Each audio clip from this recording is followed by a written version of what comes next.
All right, and welcome into yet another edition of the Kyle McCord Show. It's 11 o'clock on a Tuesday morning. You know what that means. Brian Higgins, Kyle McCord. We got a half hour with you guys. We got the chats going on both our Twitch stream at QSportsTalk.com, on the Q Sports Talk YouTube page. Get your questions in the chat, and we'll talk to Kyle for the next half hour. After we'll try to make this as pleasant as possible for you, Kyle, because I can't imagine you had a lot of fun here in the last few days. Just take us through it. Like, I got to imagine we're all watching that game Thursday night, and like, man, like it feels like any scenario of made up anything was going wrong. What was it like to be a part of that on Thursday?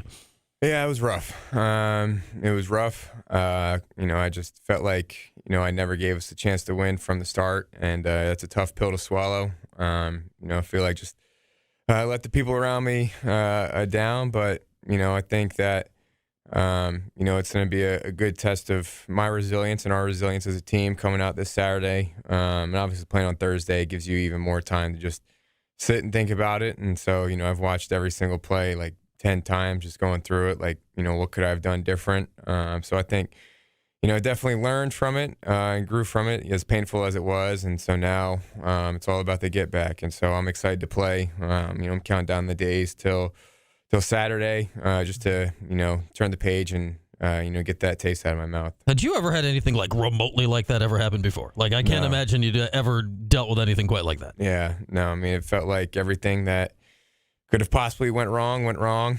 Every single tip ball just landed in their hands. I mean, that's, sometimes it's just the way the game goes. And I think when you're playing catch up, halfway through the first quarter, that's not the recipe for success. And, it was not fun at all. Get your questions in the chat here for Kyle. Got eyes on both the Q Sports Talk chat on the Twitch and on the YouTube, so fire away for the Orange starting quarterback, and we'll answer as many questions as we can over the course of the next half hour.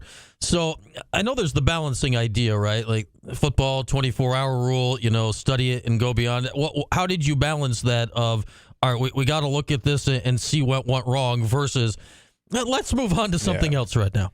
Yeah, I mean, obviously, you want to learn from it as much as you can and understand the areas that you need to improve and get better. And, it's tough. Like, watching that film, it's tough, and it wasn't fun at all. But I tried to flush it as much as I could, but there's still a part of me that I think is going to hold on to that game until we play again. Mm-hmm. And so that's why I'm so excited to play on Saturday. And like I said before, playing on Thursday, made it even worse, I think, because, you had a few extra days to just sit and think about it. So count down the days till, we can get out and play again. And it will be this coming Saturday. You'll be taking on Virginia Tech. And at least this Saturday, right, you don't got to wait around all day and stew about it. You'll hope and going early for a noon. Yeah, no, I mean, that's exactly what I wanted, a noon kickoff and, just get up and get after it.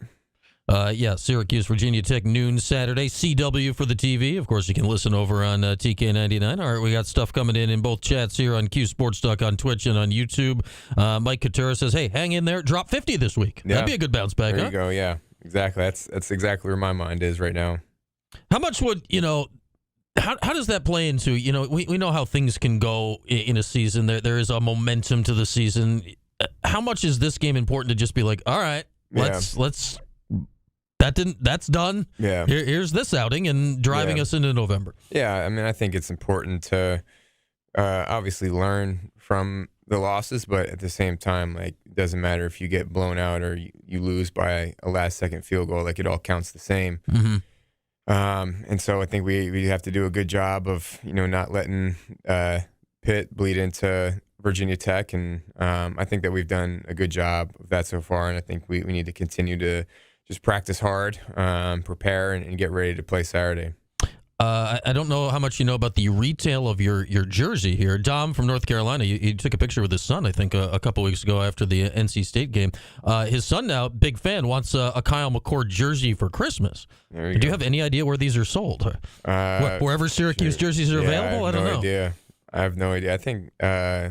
What didn't Manny's just close?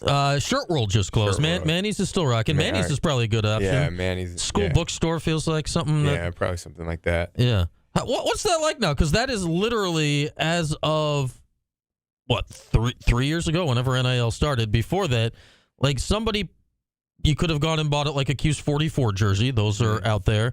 There used to be a lot of 5 jerseys out there, certainly after the McNabb era, but it was just a 5. Now somebody can go buy a 6, and it will say McCord. Yeah. Is that cool? Like, what's the deal with that? Yeah, it is. I mean, my mom puts in a huge order every year, and I think I make some money off of that too. I think you. Yeah, I think with your name on it, you get something, right? Yeah, so it's a pretty cool deal. It is cool seeing people wearing your jersey with the last name on it for sure. Yeah, so that's a cool thing. I remember, the first year NIL came in is when Sean Tucker was here as a running back in his breakout year, and they started selling like Tucker 44 or not 34 T-shirts on the quad, and people are buying. I'm like, oh, this is like literally could never happen before. Yeah. It's kind of neat to see people be able to support you in real time here. Let's get some questions going in the chat for Kyle. Drop whatever you want to know. We can talk about it here on this Tuesday, getting you ready for Virginia Tech this week. So, not to harp on it too much, but you're studying the film from last game. What did you see? Was it just like, I can't believe all this happened? What was there like, all right, here is 1, 2, 3 things that, okay, we know what we can focus on this week? What was that process like for you? Yeah, I think, just being extremely critical of yourself is the most important thing. And for me, I felt like didn't do a good job on first and second down of just keeping us ahead of the sticks, and felt like, we were just playing behind the sticks all night. And, just I think they got us to third down a lot, which, wasn't ideal.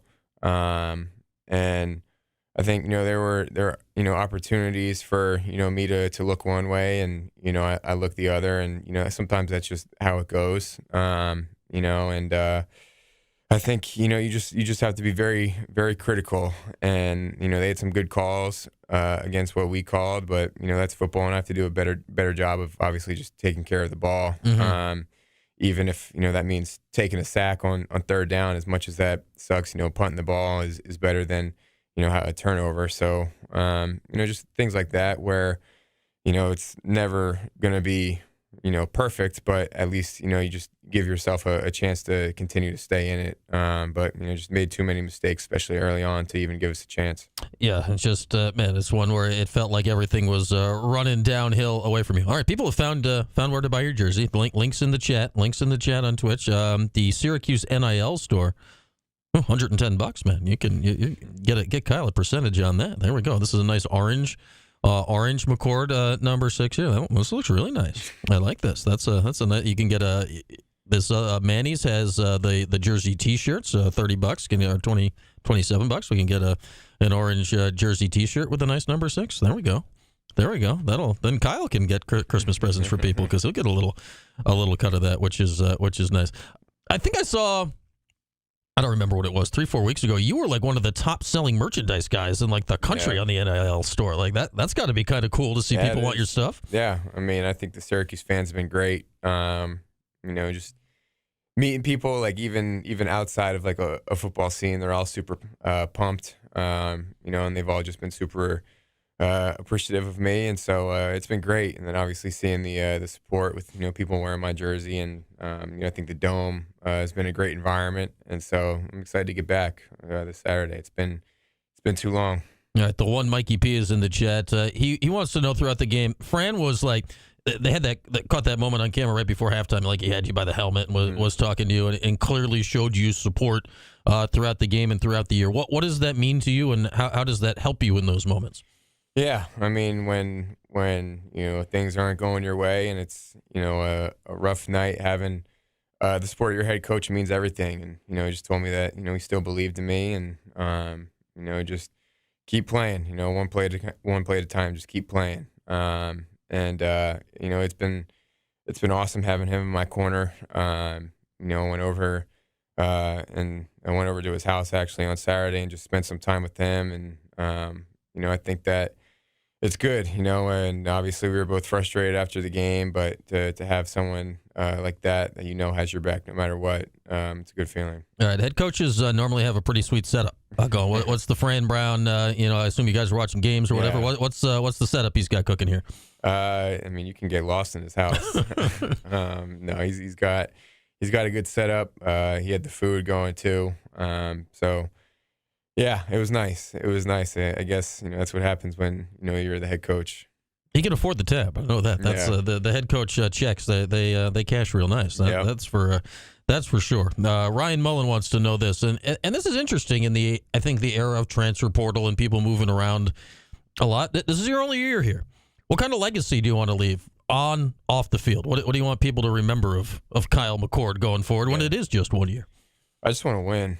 I think that obviously this is a new era of Syracuse football, and I think me, Fidel Diggs, Marlowe, JB, like all those guys, OG, just want to be known as the guys that helped turn it around and get it back to what it once was. And I think that's just been my mission since the day I got here, and that's why I've been working so hard. And I think that if we do that, everything else will take care of itself in the future. And so, just want to be one of the guys that help get it back to what it once was. And that's still the mindset, and that's still the mission.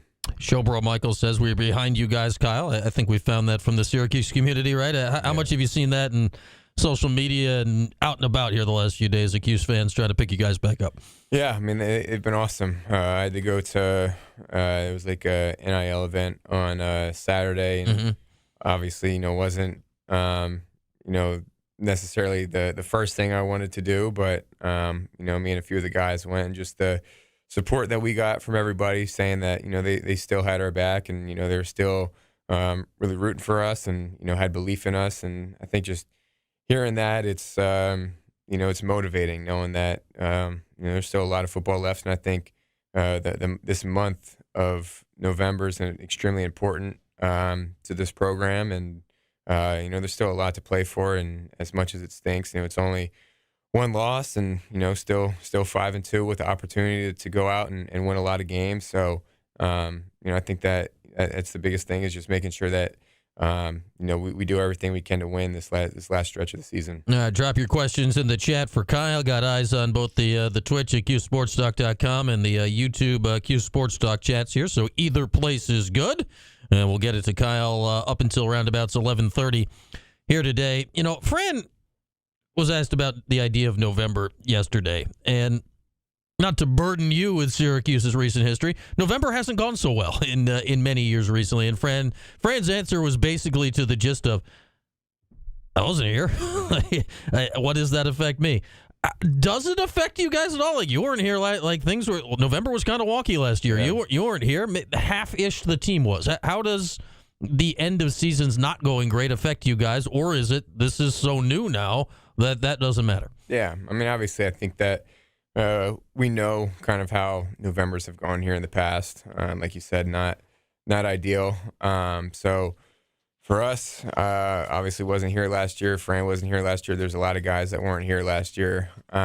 So it's about bringing a new mindset. And I think at this point in the season, teams either go one of two directions. They start trending up, or they start dropping them. And so I think that we have to have that championship mindset. And this is, I think it's fitting that we're kind of at,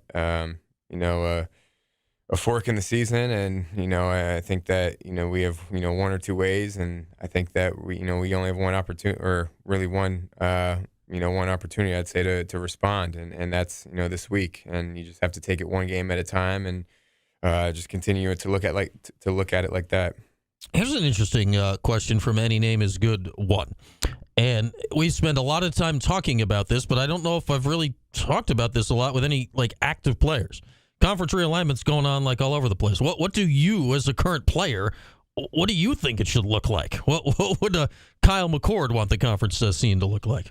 Yeah, I mean, obviously, it's wild, and I wouldn't be surprised in a few years if, I think it's just all independent teams, and you kind of just build your own schedule. But I mean, I think it would make sense to split it up into 8 different sections by geography and just where you are in the country, like Northeast, Mid-Atlantic, Southeast, West, all that. I think would be cool. And then you have all the schools that are kind of recruiting against each other, playing each other. So I think that'd be, in my opinion, the best way to do it. But it's college football is changing, and it's definitely a crazy scene. So I'm excited to see. I mean, who would have thought a few years ago that Stanford and Cal would be in the ACC and UCLA and USC would be in the Big Ten? Like it's constantly changing.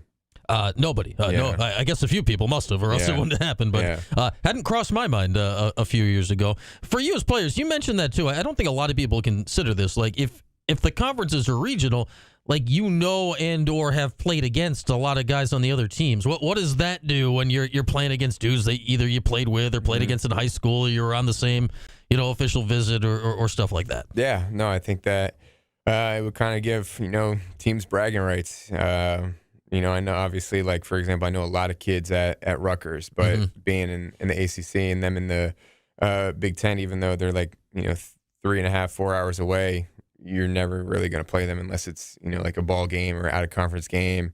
So I think it would be fun to play a team like that every single year. Like you said, going up against kids that you've played against a whole bunch, and I think just to compete on the college level would be fun. Yeah, I mean, they are the closest major conference team to here, that's for sure. And the Syracuse and Rutgers have played once.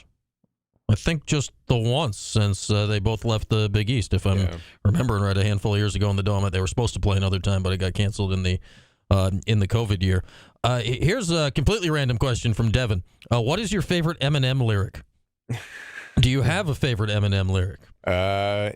Can you say your favorite Eminem lyric out loud? I guess is another follow-up part of that. I think Jameis Winston quoted it yesterday before the game. He was like, "You only got one opportunity." I forget exactly what he said. You only get one shot. Do not miss your opportunity. Something like that. So he's going with lose yourself. Okay. Yeah. There we go. Lose yourself is about as old as you are now, which is I don't like that. That song was out when I was in college. That's a little different. Okay, what do we got here? VP wants to know thoughts on Jaden Daniels. I mean, well, that was an unbelievable play. Yeah, no, that was wild. I mean, if I'm the defensive coordinator, anytime you're in that situation, I would blitz, just to try to, get him down and not allow him to get the pass off. But yeah, that was wild. That whole sequence. I think there's like a clip of a dude on the Bears, like talking to the fans, like as he the was plays talking going trash to the fans when the play started. Yeah, I mean that whole thing was wild. Yeah. And he was the one that actually tipped the ball up in the air too, which is not the best look of all time for how to. Do you remember back? Like I always think back to you're probably too young for this. It used to be when the games are over on Sunday before Sunday Night Football on ESPN, you turn to watch Prime Time with Chris Berman and Tom Jackson. Yeah. Tom Jackson would always yell, "Knock it down!" Yeah. But you probably have zero memory of that, right? No. Okay. I don't. But yeah, man, it was a very important lesson to young people back in the day. Instead of trying to, if you're on defense, just bat it down.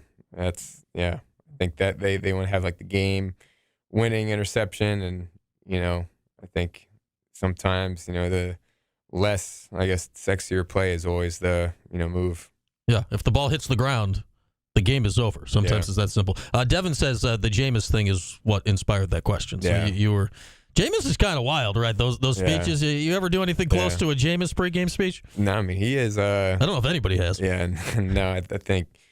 Saw one yesterday where he was like, go out and represent the name on your back and the name on the helmet. And then he like paused and he's like, well, we don't have a decal on the helmet, so just do it for the Browns. No, he's funny. He's very thorough. Yeah, he's funny. You've never eaten a W like he like he did that time? That was that's one of the all-time like, what is he doing right now? Yeah. What do we got here? Any Name is Good wants to know. We've talked about the Manning Passing Academy before. You were there. When was it? A couple summers ago? It was last summer. This summer? Yeah. Okay, this past summer. What happens in a day? What do you do there? The days are long there. I mean, you fly into Thibodaux, Louisiana. It's a thriving airport, I'm sure. Yeah. Well, actually, I take that back. You fly into New Orleans. Okay. And then you have to drive like an hour to Thibodaux. It's like 110 degrees. So you have to fly down there, and then each day wake up at like 6:30, 7, and then you have like a staff meeting. So that goes on for an hour, and then you have drills for like 3 hours, and then you got a lunch break, and then you have more drills, and then that's over, and then I think you eat, and then the college quarterbacks throw, and then after that at night it's 7-on-7. So each college team gets their own 7-on-7 team that you have to coach. And then after that, there's like a social event that you go to. They're long days, and you don't get a lot of sleep, and you're out in the sun a lot. But it's fun. It's a once in a lifetime opportunity, and I feel like if you get the opportunity to go, you definitely should. All right, how was Coach McCord? How was your coaching? I was all right. I wasn't bad. Rocking the bucket hat out there. I had good like coach swag, I guess you could say. A little too hot for the Manning quarter zip, I'd imagine. Yeah, no, it was like you step outside and you start sweating. But I was all right. I mean, I was just putting him through drills that we do here, just, trying to make it as game-like and realistic as possible. Do you watch Manning cast at all? I do, yeah. Yeah. What do you take, like, that? I find that fascinating. Like, they're talking, especially with Belichick on now, they're talking in such, like, inside football stuff. Yeah. Like, what do you take away from hearing those guys talk like that? Yeah, I mean, that's why I like watching it, is because they see the game from a quarterback's perspective. And I think their personalities complement each other well. I think Peyton is definitely more outgoing, whereas Eli, you have to crack his shell a little bit. But, I think they're funny. And then some of the people I have on, it's great. Like Belichick, obviously, he's a lot of fun listening to. And just throughout, the weeks, just seeing some of the different people they get on there, it's funny. That LT on last night, Lawrence Taylor with Belichick going back to the old Giants days, that made me feel better. Other than what the rest of the game I was watching, that wasn't very fun last night for the Giants. None of my teams have done well in Pittsburgh here this week, Kyle. It's been stop going there. That's the lesson, I guess. It's been a rough week for me football wise. Obviously, yeah, you're a Jets guy too. That didn't. Jets lost. Fantasy team lost by 1 point. Like 1 point. 1 point. Couldn't catch a break this week. I got hammered in fantasy, so I didn't even. Yeah. 150, one or the other. Did not go well. Did not go well. All right, what else do we got going on in the chat? Devin wants to know, do you say Peyton or Peyton? Yeah, Peyton just can't stop with the commercials. They're just everywhere. Raking in the money. Can't blame him. Yeah, he's doing well. All right, Ben Richardson wants to know, how's your shoulder doing? You threw, 64 passes last game? We've talked about it before. Yeah. You're young and spry. How you feeling? Yeah, I'm good. My body's all good. Obviously, you got normal soreness after the game, but, I think kind of deserved it, to be honest. So I feel good going into next week. All right, Ryan Mullen, who I was playing in our listener fantasy league this week, says, yes, you did lose by 50, Brian. Yeah, I know, Ryan. I know it did not go well. Things went terribly wrong. Things went horrendously wrong. Touchdowns. I've heard you need touchdowns if you want to win. If you want to, yes. Mike, one of our producers who's in here, who is co-managing the team with me. Yeah, our team is also tragically hurt. Things are going sideways with that. No, nothing good going on with our fantasy team right now. Everyone loves hearing about other people's fantasy teams. All right, any other questions here in the chat for Kyle here as we're getting you ready for Virginia Tech? I look at Pitt and that game, and man, they gave you a lot of looks right on defense that were. I don't know, to me, they looked very different than stuff you've dealt with this season. How does that prepare you going forward? Or does Virginia Tech or anybody else do stuff like that? Or is that a one-off kind of thing? Or now because you've seen it, you're like, well, other teams are clearly going to try that. Yeah, I mean, I think when you kind of dig yourself in that big of a hole early on in the game, you have no choice but to play catch-up. So they could play their kind of third down package, pass defense a lot of the time, knowing that, we had to throw our way to try to get back in the game. And I think anytime, you throw the ball that much against those looks, they're gonna throw some good calls at you, and that's exactly what they did. So I think, the best way to avoid seeing those looks all game is, to not do what I did and, give them essentially, 17 free points to start the game. And like I said, just have to play catch up. So just start fast and stay on schedule. And I think that's going to be a big point of emphasis this week for us is just starting fast and making sure that we can establish the run game and get going early on. All right, here's one from Any Name is Good. I don't think they do this anymore, but he wants to know, what do you know about the Wonderlick Test? I don't think they do that anymore. Anything similar the NFL does in the draft process, like any of the whatever cognitive stuff they're doing. What do you know about that? And Like, can you prep for that at some point? Yeah, I mean, I think they prep you for everything, getting ready for the draft. And I think I took it like one time in like 7th or 8th grade, and I don't even know what I scored. But I think it's like the S2 cognition test now. Okay. I'm pretty sure that's the name. Yeah, for it. they don't do the Wonder. I don't know. The Wonderlick was biased against something. I have no idea. I remember C.J. Stroud took it, and he didn't score well, and people made like a whole big deal out of it before the draft. And then obviously he seems to be doing okay. Yeah. 6-2 or whatever he is, right? Yeah. Right now. Okay, Dom wants to know this. So one of the more famous games in Q's history happened against Virginia Tech. Have you seen McNabb to Brominski, the highlight from 1998 that won the game on the tight end throwback? Yeah. They I forget who I was talking to. I want to say Dwight Freeney maybe sacked Michael Vick in the Dome. He did not that game. That was a different Virginia. Yeah, he sacked Vick 4.5 times in one game. Yeah, that's right. And they lost, which is also crazy. Yeah. I remember. I've seen some of the highlights of that game. So it's gonna be a good one. I'm excited to get back in the Dome. It's been too long.